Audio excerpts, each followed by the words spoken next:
bora falar do Atlético. Solta a vinheta do Galo, Henrique Barbosa.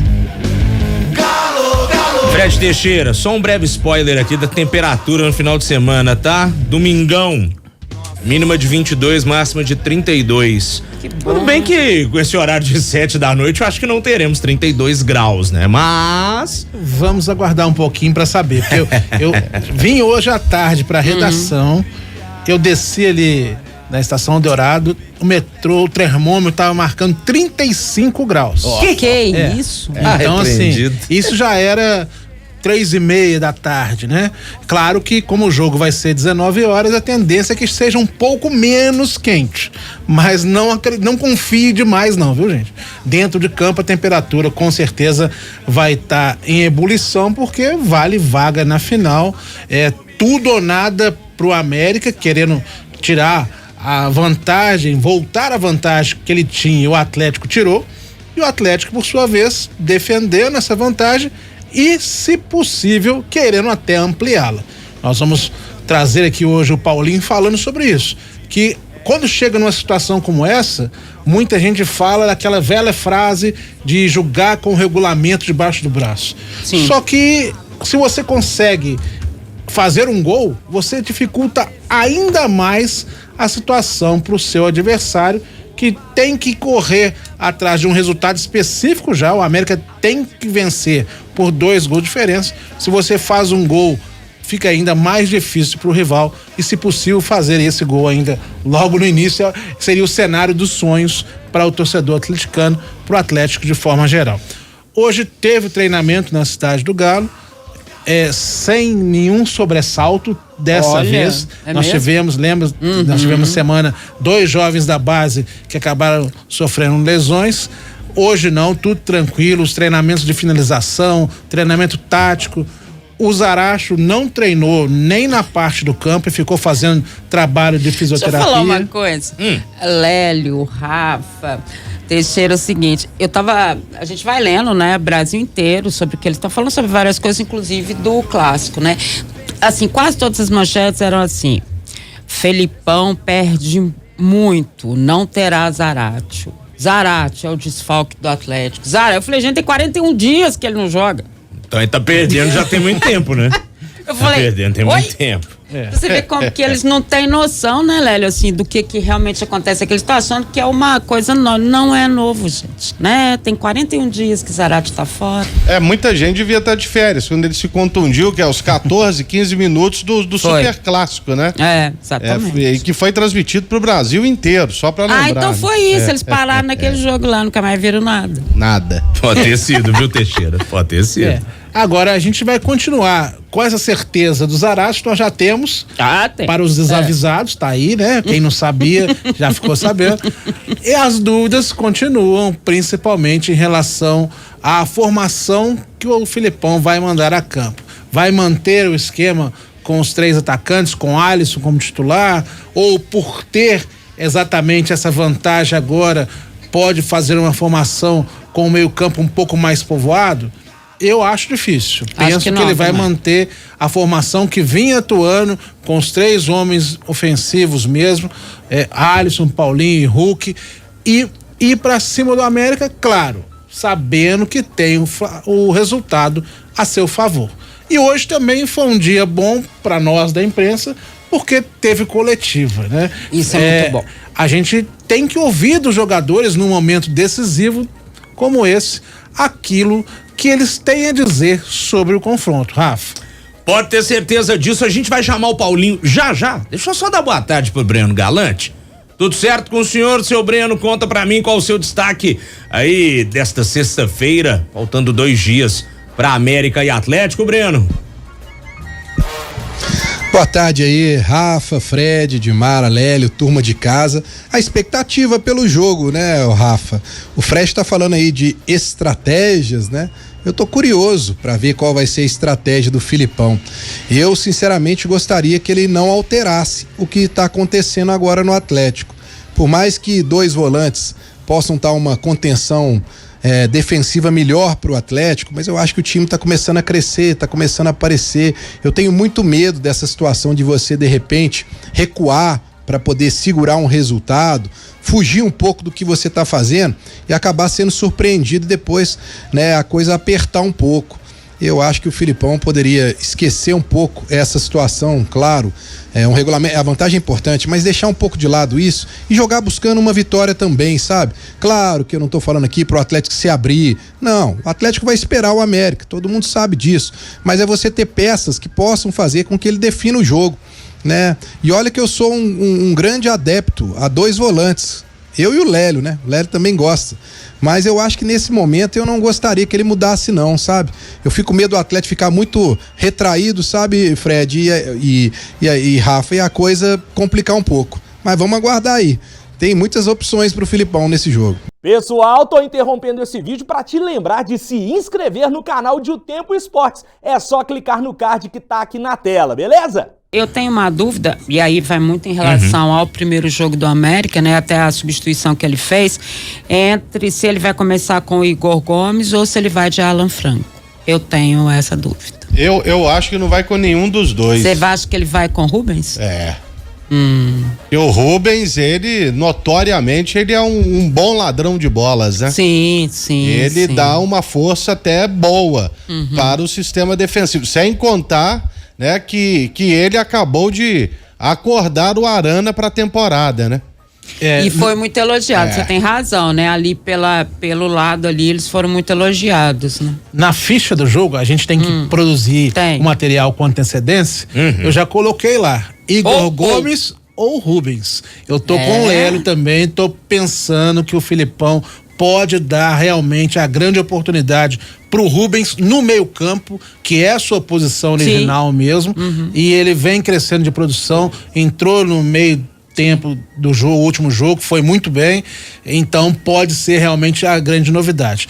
Mas eu não vejo o Atlético, mesmo que se mude a função, mesmo que entrasse o Alan Franco, eu não vejo que o Atlético até que ele entrou bem, né? Entrou bem, vem entrando bem. Não iria ser um time que jogaria mais retrancado, mais recuado de forma alguma. O Atlético hoje já tem uma concepção de jogo própria, seja com 3 homens de frente ou 2. O Atlético não é claro que é um time que ainda joga muito, gosta muito de acionar no contra-ataque, ok, mas não é um time de ficar retrancado lá atrás, esperando, acuado. Isso não é característica do Atlético, do Filipão também não é. E o Paulinho falou exatamente sobre isso. Como deve ser a postura do Atlético diante do América, uma postura mais reativa ou não? Vamos ver o que o Paulinho falou. Que a gente tem que, né, sim, usar da vantagem, mas claro que sempre com estratégia. É importante um time ter uma estratégia jogando com vantagem, e a gente sabe que o América é um time muito organizado, um time que sempre busca, que vem buscando propor os jogos, né, e criar as oportunidades. Mas, como eu falei, o Filipão está trabalhando bastante, a gente está procurando montar uma boa estratégia para poder, se puder, ampliar, né, o resultado e assim sair com a classificação para a final. O Paulinho também falou com relação à participação dele após ter feito o primeiro gol. O gol que não saía, finalmente saiu, e ele falou o que isso traz pessoalmente para a confiança dele para um jogo tão importante como esse e também para a sequência da temporada. Bom, a gente sabe que o futebol, né, apesar de ser muito olhado para a parte ter as oportunidades. Tá aí o Paulinho falando sobre a questão da confiança, que é importante para um jogador, que muitas vezes ultrapassa até questões técnicas e táticas. Ele falou claramente sobre isso, que o jogador pode ter todo o conhecimento técnico, ter o conhecimento tático, mas se a confiança não tiver elevada, isso dificulta muito. E esse gol tirou um peso das costas dele, é inegável, né? Um cara que foi artilheiro do Brasileiro no ano passado, vinha num jejum gigantesco de gols, voltou a marcar, vem com astral elevado para esse duelo de volta da semifinal do Mineiro. Demorou, mais foi, né, Lélio Gustavo? Bora ver se o Paulinho engrena, até porque no ano passado ele e Hulk foram a dupla, né? Grande dupla aí que fez toda a diferença no esquema tático do Galo, e ele é o rei da arena, né, velho? Então, assim, nem nos jogos na Arena MRV ele fez gol, ele foi fazer o primeiro no jogo passado contra o América, né? Isso é curioso, né? No Campeonato Brasileiro ele fez o quê? Uns 8 ou 9 gols lá na Arena MRV, né? E aí, de repente, vem o Campeonato Mineiro e ele repete o que fez ano passado. Se eu não estiver enganado, ele marcou apenas 2 gols no Campeonato Mineiro do ano passado. E marcava os gols importantes do Atlético dentro da Copa Libertadores na sua fase classificatória, né? A chamada pré-Libertadores. Mas ele ter tirado esse peso aí das costas realmente é importantíssimo no momento certo e o torcedor confia muito no Paulinho, né? Embora tenha gente muito apressada que já achasse, já pode perder o lugar pro Cadu. Calma aí, né, gente? É menos. E o Breno falou sobre os 2 volantes, eu também, como ele disse, né, eu concordaria entrar com o time com 2 volantes, mas como eu disse, eu acho que o Filipão, no máximo aí, ele tiraria o Igor Gomes para colocar o Rubens e olhe lá, Otávio, quem mais? O Alan Franco, né, que agora isso, mais do que nunca está nos planos. Esses aí vão, aliás, o Alan Franco parece que passou o Otávio, né? Então passou. Esses vão ter que esperar um pouco mais.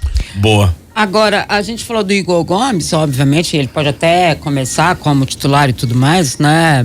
A gente tá falando porque ele realmente não foi bem no jogo contra o América, né? A substituição dele realmente foi porque ele não tava bem.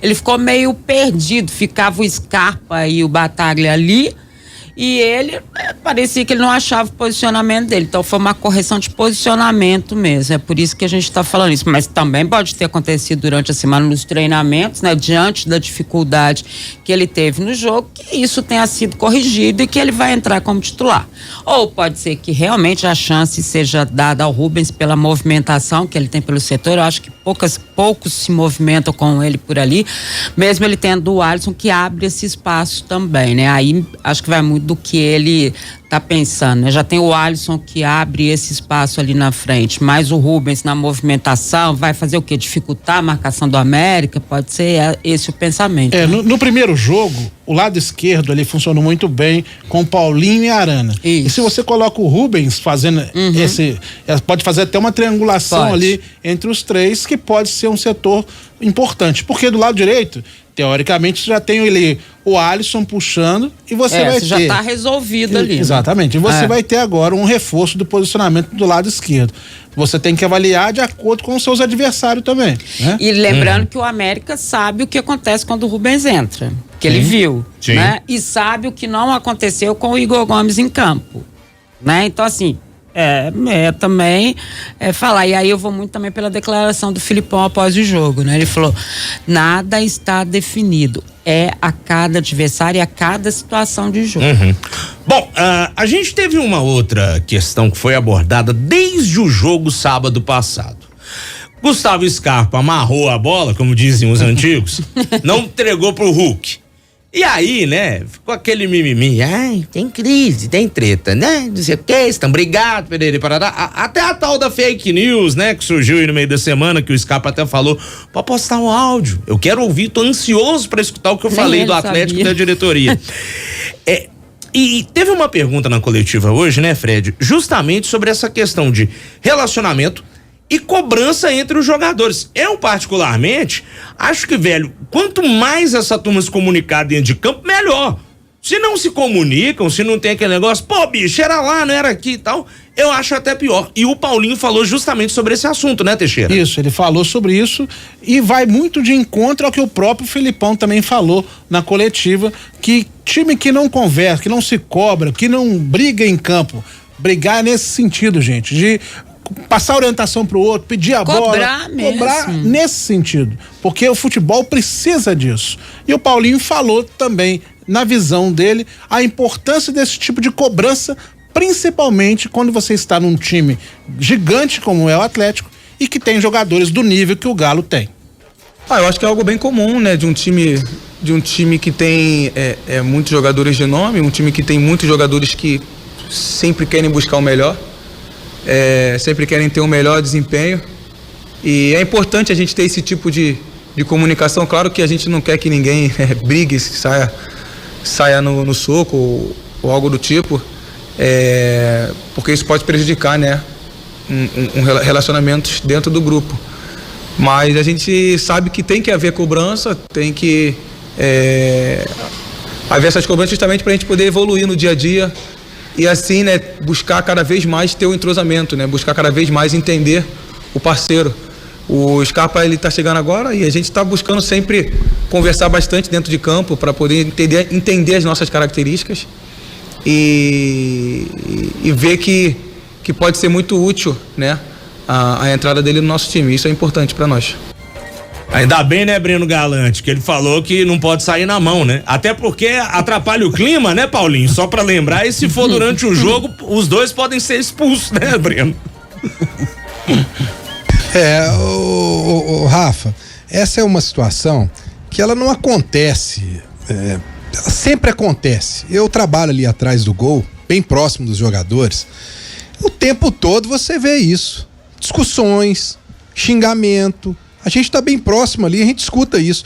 É porque essa questão aí do Hulk e do Scarpa veio muito à tona, talvez por ser os dois, porque foi um momento que chamou mais atenção, mas isso pra mim é uma coisa normal. A Admara, que tá há mais tempo do que eu aí, pode falar, e o Lélio, que acontece há muitos anos no futebol, isso é a coisa mais normal do mundo. Eu não entendi, sinceramente, porque deram tantos holofotes pra essa situação toda e surgiu isso. Futebol é assim, cara, se resolve lá dentro das 4 linhas, o que fica lá, depois os caras saem, aí são todos amigos ali no vestiário e tudo mais. Se a gente fosse contar quantas vezes o Hulk se irrita e xinga os jogadores dentro do campo na hora do jogo, pô, o torcedor ia cair pra trás aqui, porque ele tá na televisão ou ele tá na arquibancada e ele não consegue escutar.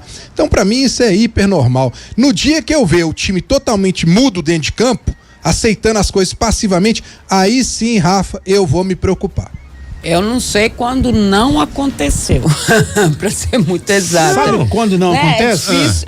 Quando o time já está ou rebaixado, sim, ou não tem tá chance de classificar ou não cair. É jogo cumprindo tabela. É só assim. Porque no resto, gente, o futebol, a gente jogando pelada, a gente não cobra um do outro. Meu Deus, tem uns fominha, né?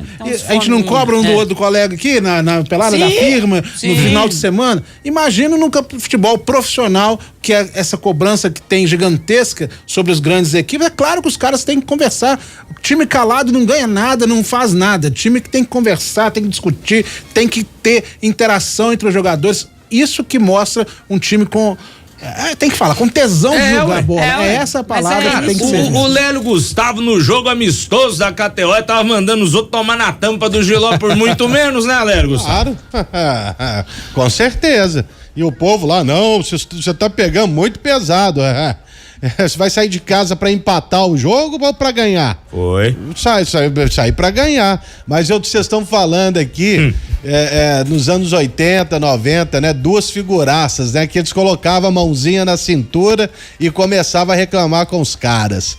Éder Aleixo e Renato Gaúcho. Renato é aquele mesmo jeitão dele parado na beira do campo, mãozinha na cintura, ele só olhava pro camarada, até que um dia que ele quase saiu na porrada com o Djalminha no Maracanã, né? Então, se o camarada não reclamar, não tem como.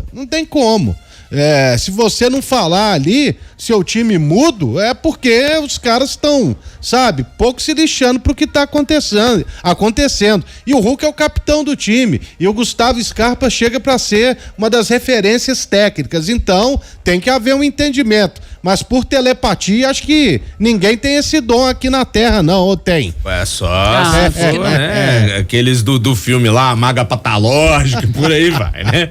E disso, você tava lembrando aqui, né?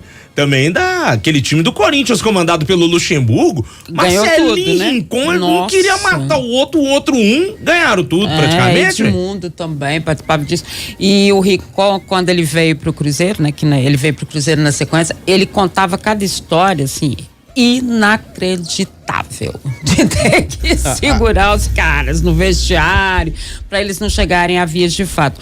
Mas assim, e na verdade todo mundo sabia disso, né? E acontecia, os árbitros até ficavam olhando eles assim, mas eles não chegavam.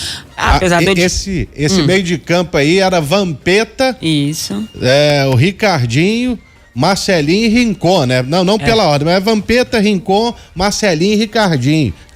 Os caras, eles não conversavam um com os outros, não. E o Vampeta, o camarada ali, falou de você, viu? O Vampeta também não perdia a viagem. Nenhuma. Mas era o time brigado mesmo, a verdade é essa. Bom, 5h29, já estamos na reta final desse primeiro tempo do Galo. Fala, Breno, no pique, diga. Não, é rapidinho, é só porque eu queria levantar até pro Lélio, porque o Lélio comentou mais cedo aí, né, que ele tava vendo o Otávio perder espaço. Eu tô com a percepção, Lélio, que eu acho que o Otávio vai brigar por uma vaga com Batalha, né, como primeiro volante, e aí o Franco com o Edenilson, porque depois que o Batalha entrou no time, ele tirou o Otávio, e sempre que ele tem precisado de colocar um segundo volante, ele não coloca o Otávio, ele tá dando oportunidade pro Franco ou pro Edenilson. Você não vê dessa forma também não, Lélio? Também. É porque ano passado o Otávio ele substituiu o Batalha, né? Mas na verdade o Atlético começa a reagir com os dois em campo também, né? No retorno do Campeonato Brasileiro. E aí o Batalha teve uma lesão que foi também no Superclássico, né? Que foi disputado na Arena. E aí depois o Otávio foi sozinho. Mas faz sentido. São 2 camisas, 5, né? São 2 volantes de contenção. Pode ser que sim. Bom, a gente vai deixar para projetar esse 11 inicial do Galo quando o Fred Teixeira voltar no último bloco, no giro final. Antes, só relembrar, né, Teixeira, que temos 2 sorteios pela frente para definir adversário do Galo na Copa do Brasil.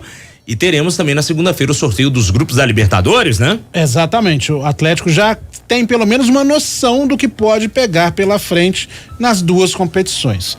Na Copa do Brasil é mais simples, são apenas 2 potes. O time do pote 1, onde está o Galo, enfrenta os times do pote 2. Quem está no pote 2? Vasco, Goiás, Vitória, Juventude. Esses times que estão na Série A do Brasileiro. Além de Ipiranga, Criciúma, Brusque, Sport, Botafogo da Paraíba, Souza, aquele mesmo, CRB, Sampaio Correia, Operário do Paraná, América do Rio Grande do Norte, Amazonas e Águia de Marabá. Um desses times será o adversário do Atlético na terceira fase da Copa do Brasil. Lembrando que o Atlético entra agora na competição por estar exatamente disputando a Libertadores. E o Galo entra com o fardo, vamos dizer assim, de ser o único representante de Minas no torneio, já que todos os outros 5 times mineiros já foram eliminados da competição. E já na Libertadores. Aí na Libertadores a situação é um pouco mais complicada porque tem uma série de regras. São 4 potes com 8 times cada. Cada grupo da fase de grupos da Libertadores será formado por um time de cada um desses 4 potes. Tem uma regra básica. Teoricamente, não pode ter 2 times do mesmo país no grupo, com exceção daqueles que vierem das fases preliminares. Nas fases preliminares, quem que veio? Botafogo, Nacional, Colo-Colo e o Palestino. Então, nesses casos, eles poderiam entrar num grupo com o mesmo time do país deles. Por exemplo, Botafogo pode cair no grupo do Atlético. Não teria problema nesse caso. Então, o Atlético pode pegar um time do grupo 1, que são os principais melhores ranqueados. Estão lá Palmeiras, Fluminense, Flamengo, Grêmio, São Paulo, River Plate, Peñarol e LDU. Um desses será, com certeza, adversário do Atlético. E do grupo 3, que também são times até com certa tradição. Por exemplo, campeões da Libertadores estão ali. Então você tem um São Lourenço, você tem Rosário Central, tem Milionários, Talheres, Alianza Lima, tem times de mais peso. E o grupo 4, o pote 4, estão Botafogo, Colo-Colo, que já foi campeão, mas está numa maré aí nos últimos anos, péssima. Huachipato, Cobressal, Palestino, Nacional, Liverpool do Uruguai e Caracas. Vamos aguardar que na segunda-feira, aí sim, teremos o sorteio. O Galo vai ter uma noção mais concreta de como será a sua primeira fase na competição internacional. Boa. Vamos aguardar. Colo-Colo que foi campeão de 91 e esse pote 3 aí, você falou, tem uns 80 times do Chile, hein? Exatamente. Cobressal, Cobreloa, Cebola, Cobreloa, Huachipato, nossa, vão que vão. Até o Huachipato foi campeão chileno, time um pouco conhecido, né? E caiu no grupo do Grêmio. E eu só lembro deles porque teve uma treta no Huachipato e Grêmio, o Luxemburgo foi correr na treta e tomou um capote, né, professor? Ai, ai. Ó, Fred, você volta daqui a pouco? Com certeza. Valeu. Tentar esboçar esse galo aí do clássico. Show de bola. Breno Galante, meu velho, bom final de semana e bom trabalho pra você. A gente se encontra novamente aqui na segunda-feira. Valeu, Rafa. Grande abraço a todos aí, bom final de semana. Show de bola.